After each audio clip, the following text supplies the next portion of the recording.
Hello and welcome back to 30 Days to Learn Photoshop. This is day 13, the Lasso and Marquee Tools. I'm Ben Gribbin, and the lesson objectives for today are to learn how to use the Lasso and Marquee Tools in our workflow. So let's jump over to Photoshop and we're going to consider what the Marquee Tools are first. That would make sense. So the Marquee Tools and the Lasso Tools are very similar. They create selections of areas and they are able to then mask off that area so you can concentrate whatever tool you are using in conjunction with them on that area. So we're going to show you what we mean now. If we press M, that will take us to the rectangular marquee tool, or if we press Shift and M, we can then cycle through to the elliptical marquee tool. And what these do is create areas of selection.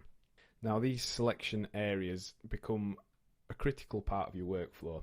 You've got numerous options along the top here, and we're going to show you what these do. So once you've selected an area off, you can then use pretty much every tool within that area, and what it will do is literally restrain your actions to that specified selection. So for example, we can delete an area, make it transparent, we can resize an area like so, and we can apply filters, we can apply different colouring to that certain area. So that's why they're used. They're used for very quick kind of masks of an area. And you've got multiple options for these. So let's say you want to add more than one selection. You can do that by using this option up here. Or very quickly you could just press Shift to add an extra selection. So if you just do that, click and drag, that then creates an entire group of selections. Alternatively, you can just use this menu up here. So now every single one we click and make here is added on as another part of the selection. This one will actually remove any selections or cut out from a selection we've made. So for example, we could make a selection and then cut out the center of it like so. And you can also jump to that by pressing Alt and holding Alt down and then clicking and dragging as normal, and that removes that area from a selection. So then when we're creating or working on that area, we've actually got a cutout in the middle.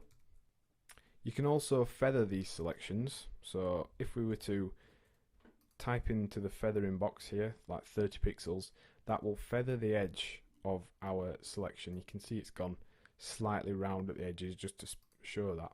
Now when we paint in, we'll actually have a soft edge. So that's quite handy, particularly when you're tracing objects that have a complicated background to avoid borders and things like that.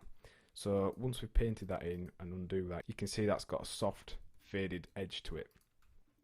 And there's some more options as well. You can also create perfect squares using this tool. So if you click and start to drag your shape, if you now press and hold Shift, that will convert that to a perfect square should you need to do so. And the same goes for the elliptical marquee tool. You've got all the same options, but also you have got the ability, if you press Shift and hold it down, you can create a perfect circle. You can also transform these selections. So once we've created one, if we go to Select and Transform Selection, we can actually transform this selection as well, because the current selection we have will just change the whole picture as you need it to do. But if you go to Select and Transform Selection, this actually allows you to resize the box itself rather than the image that's contained. You can then use that to fine tune and modify that. Now unfortunately there's no shortcut for that for some reason. So that's the Marquee Tools. Now they are a little bit more basic. They create squares and circles and that's pretty much it, unless you start adding to them. But in order to mask out images and really get fine control over your selections, you can use the Lasso tools, and there are three. We're going to consider all three. There is a lasso tool, the polygonal lasso tool, and the magnetic lasso tool. Now they're available under L, so if you press L and press Shift and L, if you want to cycle through those, they have all the same options, so we can add and subtract from selections using Shift and Alt or this panel along here. And these are great because they actually allow us to create custom shapes with our selections.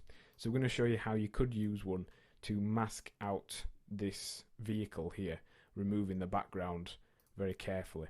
All you need to do, zoom in a little bit so you can get to see the edges quite clearly. And it doesn't really matter where you start, but we're starting using the polygonal lasso tool. So we're going to start here, and literally every click creates a point. So it works very similar to path tools, and then you just follow the shape of the car. So every change in direction, if you click, move your cursor to the direction you want to go, then create your next point. And all you're doing is essentially tracing out the very edge of the car. Now it takes a little bit of time, a little bit of practice. The longer you do take and the higher resolution you can work with, the better, but that's in an ideal world. So all you need to do is just take your time, work your way around the image, and very carefully mark out the area that you wish to keep. And obviously some images are more detailed than others. This one's got some a lot of different changes in angles and different surfaces and textures, so it does take a little bit of time and practice. But all you need to do then is join up the two ends, and this creates a selection that's perfectly followed the edge of the car. Now if we hit delete on that, we can then start to see how this becomes useful. If we were to work our way around the whole car, we could remove the entire background and just have the car itself as an isolated object.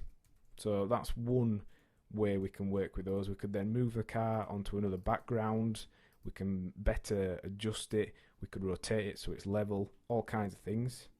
And as before, you can add additional areas that you want to work on. Let's say you've made a mistake, or you just need to add another area but don't want to delete the original selection. If you just press shift, you can then create that additional area that you want to do so. Now you'll notice we're going off the edge of the artboard when we're doing this, and that's just because when you go off the artboard, it will select right up to this edge, so we don't have any tiny little borders or lines that we don't want along the edge. That just gets rid of them very simply and easily. One other thing you'll want to be wary of when you're zoomed in close working on the details, the really fine details, and it's recommended to do that so that you can make sure you get every part of the whatever object you're tracing in. Once you go to the edge of the window that you're working in, you'll notice it starts to scroll. So you want to go very slowly when you get towards the edge of a window, and you can actually just help maneuver the window like so by pointing the direction you want to go. If, however, you were to go too fast, you do end up off course and getting lost on your image, which is kind of a problem in CS5 Photoshop because they got rid of the ability to zoom out whilst you have this tool selected. So in order to get round that, what you need to do is press the space bar, and you can just simply drag your way around. Unfortunately, for some reason they removed the option and the ability to be able to zoom back out to get an overview of the image while you're using this tool. So use the space bar, and let's say you just want to close your path rather than going around the whole image, you want to just close the path on the next point. If you create your shape and then press Command or Control, it will actually close the path off for you on that point rather than you having to go back, because you could be 5,000 pixels away from wherever you started. So that's another little quick tip just to close off your selection area. So let's look at the Lasso tool, which is kind of like the polygonal Lasso tool, except it's freeform. So instead of getting nice cut straight lines, this will follow where you draw your actual cursor. And that's good in a way, but it also can look a little bit messy, a little bit untidy. We've actually got a feathered edge onto that, so let's just remove that. And what it does is it follows where you draw, creates the selection for you, and we can use all the same sort of options as the other tools, and we can just delete the edge there like so. So it's a little bit more freeform, slightly more difficult to get nice straight lines with it. For example, along there you can see that line's gone very wonky and a little bit odd, but it does help on curves and things like that. And also we have a magnetic lasso tool. Now this is completely different. It actually works out on an image an area that you want to select, kind of like the paint bucket tool does, except it's helping you select out an area. So let's just show you that now. If we click on this little area here, you'll notice we're not really doing anything. We've clicked once and it automatically creates these paths. It automatically works out the area you want your lasso tool to work on, and it kind of lays down like a spider's web and sticks to that edge. It does a fairly decent job. It's a little bit, sometimes a little bit messy, but you can actually help tweak how accurate it is again by using things like the frequency, which is the amount it's going to add points to the path, and also using the contrast, which helps when it's considering the area. So for example, if we turn the contrast right up, hopefully this will help it calculate the areas we want to select a little bit more easily. And then again, you can add and subtract from these selections. You can feather the selections, and it's a very versatile set of tools, the Lasso tools. Very quick and easy to use. They work really well, and when you use a combination of the Marquee tools and Lasso tools, you're able to mask out images and select large areas very quickly and just be able to do quick deletes and edits on them. So what have we learned in today's lesson? Well, we've learned how to use the Marquee and Lasso tools, and we've also considered what each tool is used for and when we would use them. And your task for this lesson is to use the polygonal lasso tool to cut out an object from its background. So just practice on doing that. Once you've selected the area, if you press delete, it deletes that background. Next time on 30 Days to Learn Photoshop, we'll be looking at the clone stamp and pattern clone stamp. Thanks for listening.